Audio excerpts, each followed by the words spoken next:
Canada was supposed to be a new beginning for the Barhos. They fled the horror of Syria, but it found them here this morning when fire consumed their house and took the lives of all 7 children. Ahmed was the oldest, 14. The youngest, Abdullah, was just 3 months old.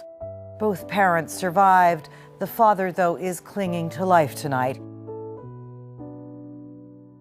The husband was in a coma with an unknown situation, whether he would survive or not. And Kauthar, the wife, was the only survivor of the fire unharmed. And of course, it was a shock to myself and the rest of our community.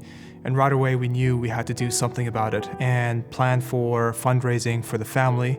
In the beginning days, and actually days, it's more like beginning months of the tragedy, we spent a lot of time in one of the family rooms at the hospital between our board members and volunteers, thousands of hours in that little tiny room over the course of months, helping Kauthar. The feeling that the hospital and everybody who volunteered there have done a lot to make Kauthar and her family members who came from everywhere just to feel that they have everything they need. They brought in interpreters, translators, and recognizing the amount of effort they put in. Lubna and Lama, they wanted to acknowledge that. We booked a meeting with the QE2 Foundation representatives, and so then they suggested that we would raise funds to renovate the family room. So we loved the idea, and so that's when we started doing the actual fundraising events. We did a lemonade sale at the Commons. It was so much fun.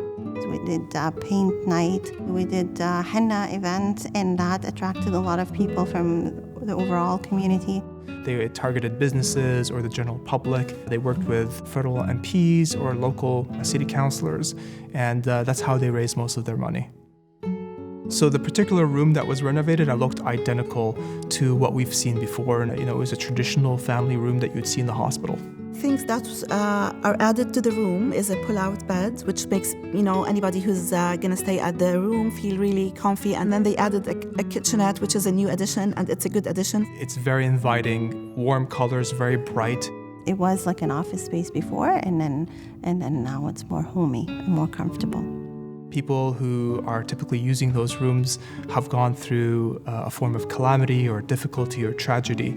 And any way to actually help them ease their hearts and minds, both physically and spiritually, is something that is an honor to us to be part of. And I hope that sense of calmness and peace is felt by everyone who visits the room.